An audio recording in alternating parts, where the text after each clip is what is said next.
سورہ بقرہ کی آیت نمبر 122 ہے۔ اعوذ باللہ من الشیطان الرجیم، بسم اللہ الرحمن الرحیم۔ یا بنی اسرائیل اذکروا نعمتی التي انعمت علیکم وَأَنِّي فَضَّلْتُكُمْ عَلَى الْعَالَمِينَ وَاتَّقُوا يَوْمًا لَا تَجْزِي نَفْسٌ عَن نَفْسٍ شَيْئًا وَلَا يُقْبَلُ مِنْهَا عَدْلٌ وَلَا تَنفَعُهَا شَفَاعَةٌ وَلَا هُمْ يُنصَرُونَ۔ وَإِذِ ابْتَلَىٰ إِبْرَاهِيمَ رَبُّهُ بِكَلِمَاتٍ فَأَتَمَّهُنَّ قَالَ إِنِّي جَاعِلُكَ لِلنَّاسِ إِمَامًا قَالَ وَمِن ذُرِّيَّتِي قَالَ لَا يَنَالُ عَهْدِ الظَّالِمِينَ۔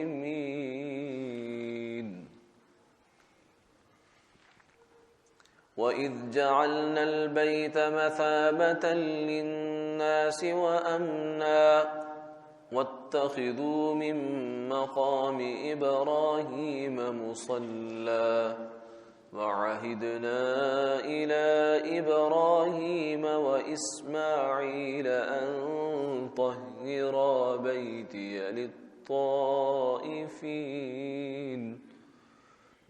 للطائفين والعاكفين والركع السجود۔ صدق اللہ العظیم۔ اے اولاد یعقوب، میری ان نعمتوں کو یاد کرو جن کا میں نے تم پر وقتاً فوقتاً انعام کیا، اور اس کو بھی کہ میں نے تم کو بہت لوگوں پر فوقیت دی، اور تم ڈرو ایسے دن سے جس میں کوئی شخص کسی شخص کی طرف سے نہ کوئی مطالبہ ادا کرنے پاوے گا، اور نہ کسی کی طرف سے کوئی معاوضہ قبول کیا جاوے گا، اور نہ کسی کو کوئی سفارش مفید ہوگی، اور نہ ان لوگوں کو کوئی بچا سکے گا۔ اور اس وقت کو بھی یاد کرو جس وقت امتحان کیا حضرت ابراہیم علیہ السلام کا ان کے پروردگار نے چند باتوں میں، اور وہ ان کو پورے طور سے بجا لائے، تو حق تعالی شانہ نے فرمایا کہ میں آپ کو لوگوں کے لیے مقتدا بناؤں گا۔ انہوں نے عرض کیا کہ میری اولاد میں سے بھی کسی کو نبوت عطا کر دی جائے۔ فرمایا کہ میرا عہد خلاف ورزی کرنے والوں کو نہیں ملے گا۔ اور وہ وقت بھی قابل ذکر ہے جس وقت ہم نے خانہ کعبہ کو لوگوں کا معبد اور مقام امن بنایا، اور ابراہیم علیہ السلام کے مقام کو نماز پڑھنے کی جگہ بنا لیا کرو۔ اور ہم نے حضرت ابراہیم علیہ السلام اور حضرت اسماعیل علیہ السلام کی طرف حکم بھیجا کہ میرے اس گھر کو خوب پاک رکھا کرو بیرونی اور مقامی لوگوں کی عبادت کے واسطے اور رکوع اور سجدہ کرنے والوں کے واسطے۔ پہلی دو آیات مبارکہ کے اندر تقریباً وہی مضمون ہے جو شروع سورت کے ابتدائی رکوعوں میں ہم نے پڑھا تھا۔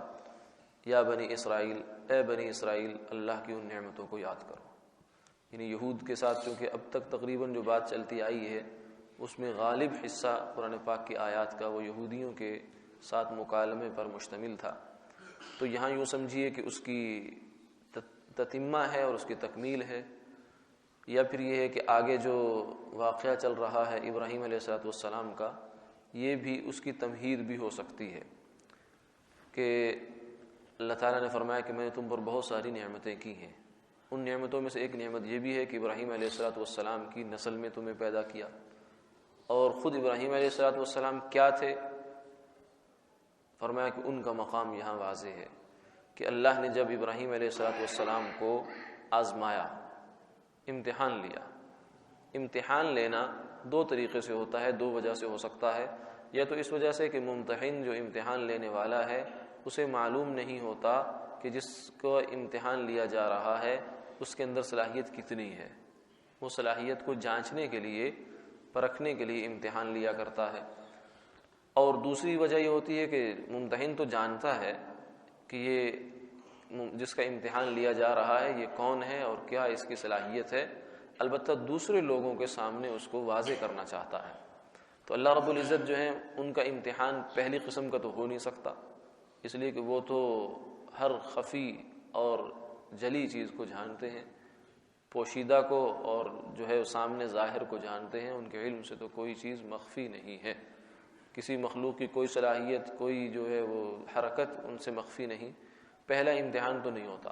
ہاں دوسرا امتحان اللہ تعالیٰ بعض دفعہ لیتے ہیں، جیسا کہ حضرت آدم علیہ السلام سے بھی لیا اور فرشتوں کا لیا امتحان، تاکہ آدم علیہ السلام کی جو فوقیت ہے وہ لوگوں کے سامنے کھل کر آ جائے، فرشتوں کے سامنے کھل کر آ جائے. تو یہاں بھی ابراہیم علیہ السلام کو اللہ نے آزمایا تھا چند چیزوں میں. وہ چند چیزیں کیا ہیں کہ پہلے جو ہے ان سے ایمان اور توحید کے مسئلے میں اس سے ہوا، پھر اس کے بعد یہ ہے کہ ان سے گھر بار کو چھڑوایا گیا. بہت بڑی بڑی قربانیاں ہیں کچھ جو ان سے اللہ نے لی ہیں، کہ آزر کے گھر میں پیدا ہوئے جو بت فروش بھی ہے، اور بادشاہ جو اس کا اس وقت کے زمانے کا جو سب سے بڑا جو نمرود تھا اس کا مصاحب بھی ہے. تو ابراہیم علیہ السلام نے اس کے گھر میں رہ کر جو ہے توحید کا اعلان کیا اور اس کو بلکہ شرک سے باز آنے کی دعوت دی. اور اس کی طرف سے پھر جو سختی ہوئی تو اس کو بہت نرمی سے اس کو برداشت کیا. اس نے کہا کہ لارجمنک وہجرنی ملیہ، اے ابراہیم میں تجھے سنسار کر دوں گا. اس حد تک بھی پہنچا. قال سوف استغفر لک ربی انہ کان بی حفیہ، کہ میں تو آپ کے لیے اللہ سے بخشش کی دعا مانگوں گا. اور مانگی بھی، لیکن پھر اللہ تعالیٰ کی جانب سے یہ حکم آ گیا کہ نہیں، اب کسی کافر کے لیے بخشش کی دعا نہیں کر سکتے. تو یہ امتحان گھر سے نکلنے کا امتحان ہے. پھر جو ہے وہ نمرود نے جب ان کو آتش میں ڈالا، آگ میں ڈالا، وہ ایک امتحان تھا. فرشتوں کا بھی جو ہے وہ صبر کا امتحان تھا کہ ابراہیم علیہ السلام جو ہے وہ کس طریقے سے آگ کے اندر جا رہے ہیں. روایات میں آتا ہے کہ جب فرشتے جو ہیں وہ جب آگ کا نظم ہو گیا، سب آگ جو ہے وہ جل رہی ہے، اور اس قدر سلطنت، بڑی پوری سلطنت تھی. نمرود ان لوگوں میں سے ہے جس کی تقریباً پوری دنیا پہ بادشاہی تھی. تو اس نے آگ کا نظم کرنا تھا. تو اس قدر آگ جمع کی گئی، اس قدر آگ جمع کی گئی، جو لکڑیاں جمع کی گئی کہ کہتے ہیں کہ دور دور تک بھی کوئی پرندہ اس کے پاس سے گزر نہیں سکتا تھا، اتنا جو اس کا وہ الاؤ تھا. تو جب انہوں نے کہا کہ ابراہیم علیہ السلام کو اتنی تپش تھی کہ قریب جا کر ان کو ڈال نہیں سکتے تھے خود، تو انہوں نے کہا کہ آپ خود ہی چلے جائیں. انہوں نے کہا میں کیوں جاؤں، تم نے ڈالنا ہے تم بھیج دو. تو پھر سوچا کہ کیا کریں. تو جو ابلیس ہے، شیطان ہے، اس نے آ کر پھر ان کو ترکیب سجھائی کہ ایک پنگھوڑا بناؤ اس طریقے کا کہ جس کے اوپر ان کو بٹھاؤ اور پھر رسیاں ایسے کھینچو، اور ایسے اب کھینچو گے تو یہ پنگھوڑے سے اٹھ کر جا کر اس کے اندر گر جائیں گے. تو یہ گویا کہ منجنیق جو بعد میں اب یہ ٹینک اور توپ کی بھی ترقی یافتہ شکل ہے اسی کی، یہ اس کی ابتدا یہاں سے ہوئی. تو اس میں ابراہیم علیہ السلام کو انہوں نے تھوڑی دیر کے لیے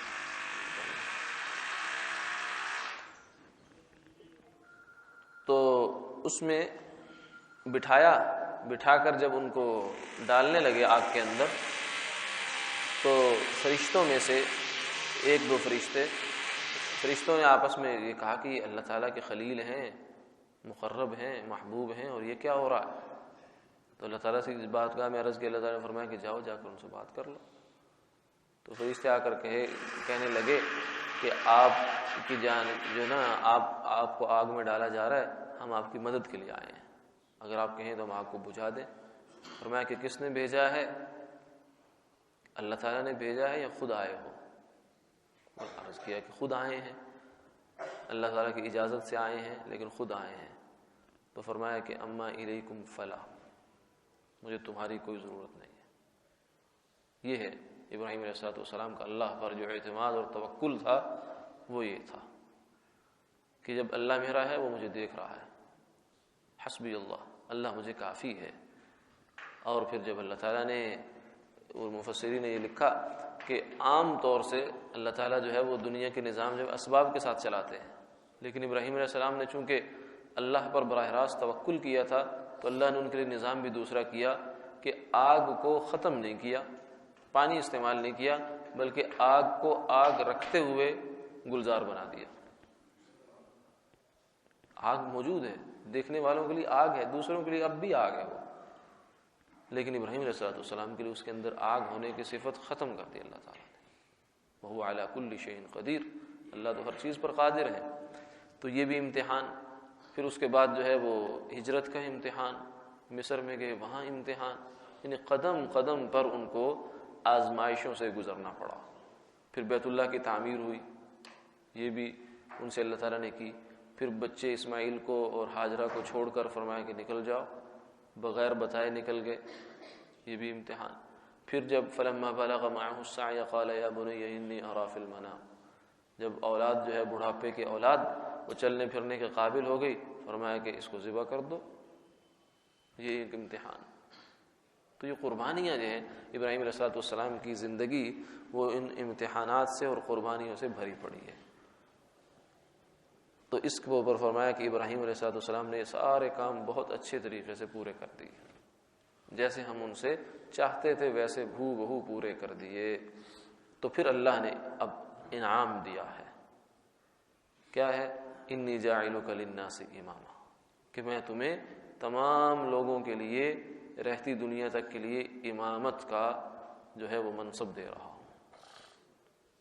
اسی لیے اب جو آسمانی مذاہب ہیں وہ ملت ابراہیمی ہے، یہود بھی ملت ابراہیمی کے دعوے دار، عیسائی بھی ہیں، اور اسلام جو ہے یہ بھی ملت ابراہیمی کے تحت آتا ہے۔ یہ ملت ہماری ابراہیمی ہے، شریعت محمدیہ صلی اللہ علیہ وسلم ہے۔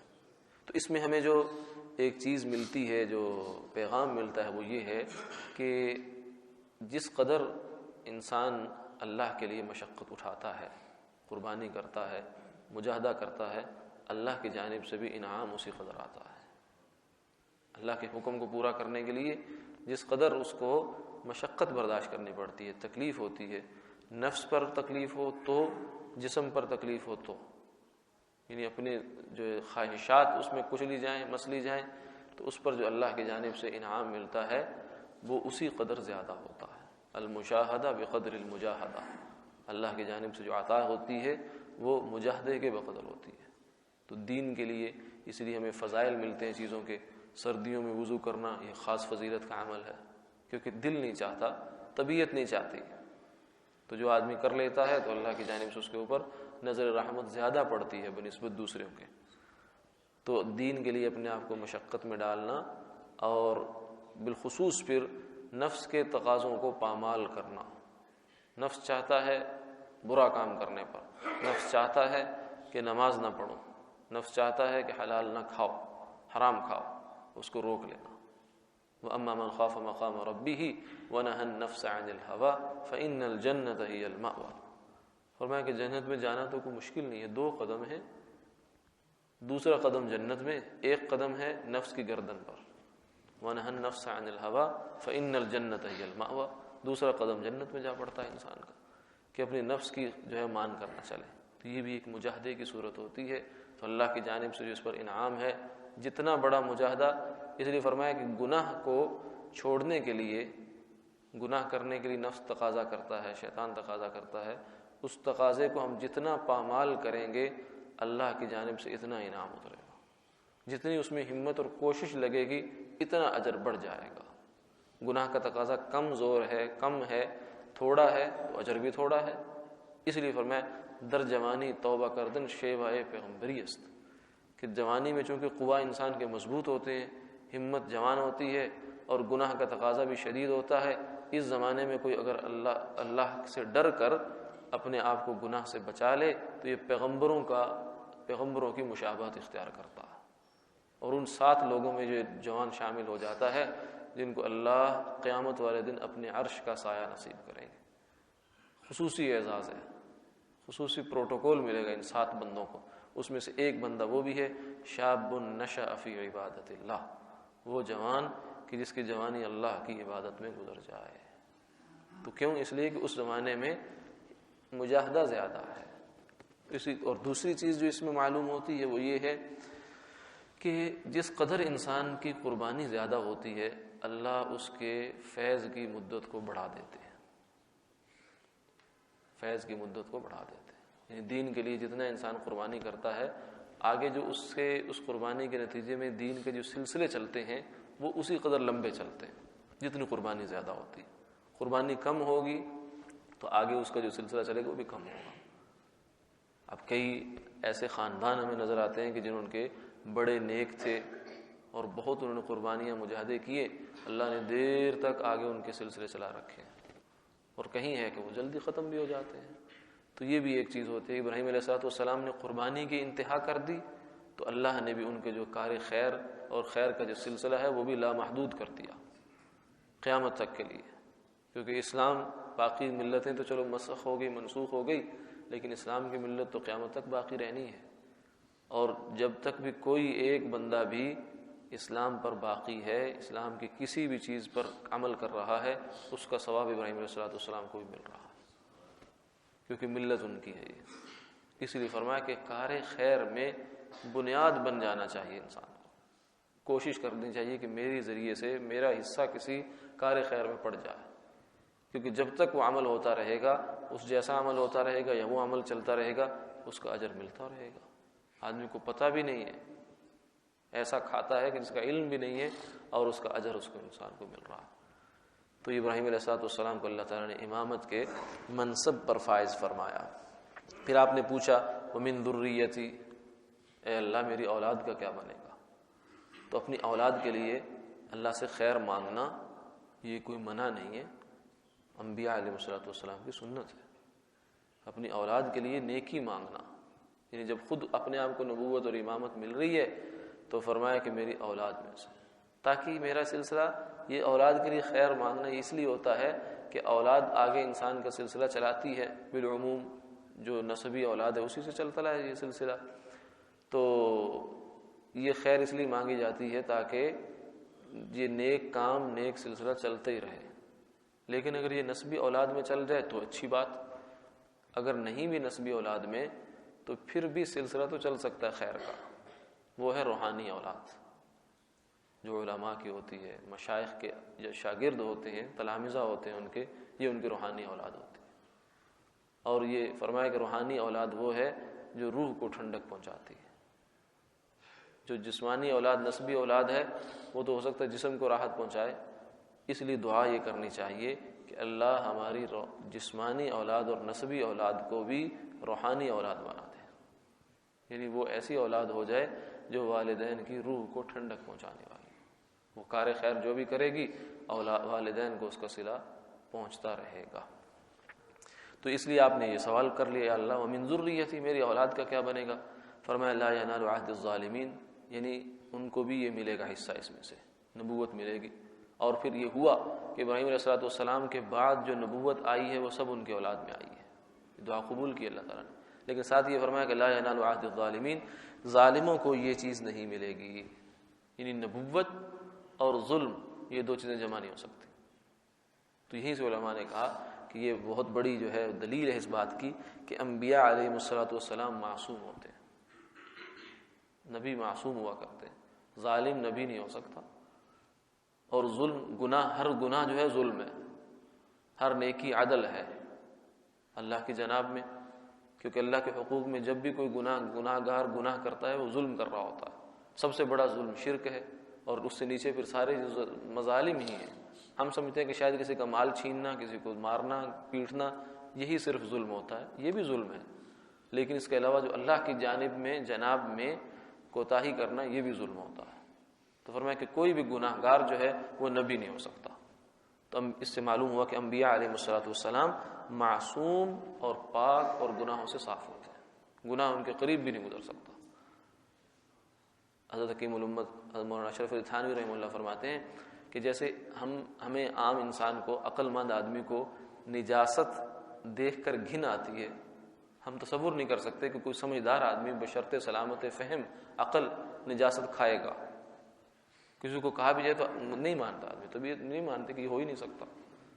ہاں کوئی بیچارے کا دماغ خراب ہو جائے تو الگ بات ہے, اللہ حفاظت فرمائے, کہ تھوڑا سا ہلا دیں تو کہاں سے کہاں انسان چلا جاتا ہے, لیکن جب تک اس کا حواس سلامت ہے, دماغ سلامت ہے, وہ یہ کام نہیں کر سکتا. اسی طرح فرمایا کہ ہمیں جتنی گھن نجاست سے آتی ہے, انبیاء علیہ السلام کو ہر گناہ سے اتنی گھن آتی ہے. ان کی طبیعت اس سے ایبا کرتی ہے, ادھر طبیعت چلتی نہیں ہے. گویا کہ ان کے جو سسٹم ہے, نظام ہے, اس کے اندر گناہ کرنے کی صلاحیت ہی گویا کہ نہیں ہے. اور یہ اس لیے ہوتا ہے کہ انبیاء علیہ السلام معیار ہوتے ہیں. دین جتنا بھی ہے وہ سارا ان سے لیا جاتا ہے, وہ اس کے مصدر اور منبع ہوتے ہیں, سٹینڈرڈ ہے. اور جو سٹینڈرڈ ہوتا ہے اسے خراب نہیں کیا جاتا, اس کی حفاظت کی جاتی ہے. کلو گرام کا جو ایک پیمانہ ہے, کلو ایک وزن ہے, پوری دنیا میں چل رہا ہے, وہ فرانس میں ایک جگہ اس کو محفوظ کیا ہوا ہے. اور اب حال ہی میں خبر آئی کہ اس کو جو ہے وہ محفوظ مزید کیا جا رہا ہے, کیونکہ ہر دفعہ جب اس کو کوئی چھوتا ہے تو تھوڑا سا پتہ نہیں کتنا کتنا کتنا جو ذرہ ہے وہ اس سے کم ہو جاتا ہے وزن سے. تو ان کا نہیں, یہ بھی نہیں ہونا چاہیے, کیونکہ معیار ہے. یہ پوری دنیا کے جتنے بھی کلو ہیں ان کے لیے پیمانہ اور اصل معیار یہ ہے. تو انبیاء علیہ السلام جو ہوتے ہیں وہ انسانوں کے لیے معیار ہوا کرتے ہیں. تو اس لیے اللہ ان کی حفاظت فرماتے ہیں خاص. ان گناہ کے قریب نہیں جا سکتے, گناہ ان کے قریب آ نہیں سکتا. اسی کو جو ہے وہ ہمارے یہاں لاہور کے ایک بہت بڑے بزرگ گزرے, خطیب بھی ہوا کرتے تھے, مولانا اجمل خان صاحب رحمہ اللہ تعالی. وہ فرمایا کرتے تھے کہ نبوت کا دامن اتنا پاک, صاف اور شفاف ہوتا ہے کہ اگر اس کو پانی میں بھگو کر نچوڑا جائے تو جبریل عرش سے آ کر اس سے وضو کرے. اتنا پاک اور صاف دامن ہوتا ہے. تو انبیاء علیہ السلام, تمام مسلمانوں کا اہل سنت والجماعت کا یہ عقیدہ ہے کہ انبیاء علیہ السلام گناہوں سے پاک اور صاف ہوتے ہیں. ہاں باقی جو ہمیں تھوڑا بہت جو کچھ چیزیں ملتی ہیں کہ آدم علیہ السلام سے یہ ہوا, فلاں یہ ہوا, فلاں, کچھ لوگوں کو اس سے دھوکہ لگ جاتا ہے, لیکن وہ پھر ایسی چیزیں ہیں کہ وہ بظاہر دکھنے میں وہ لگتی ہیں, وہ مسٹیک ہوتی ہے, بلنڈر نہیں ہوتا. انبیاء علیہ السلام سے خطا اجتہادی ہو سکتی ہے, اللہ اس کی اصلاح فرما دیا کرتے ہیں, لیکن ان سے گناہ نہیں ہوتا. تو جن لوگوں نے اس کو گناہ سمجھا وہ بیچارے اس باریک فرق کو ملوث نہیں رکھتے. باقی اس کی انشاءاللہ تفصیل جہاں جہاں آتی رہے گی وہ ساتھ ساتھ اس کی وضاحت بھی ہوتی رہے گی. وآخر دعوانا الحمد للہ رب العالمین.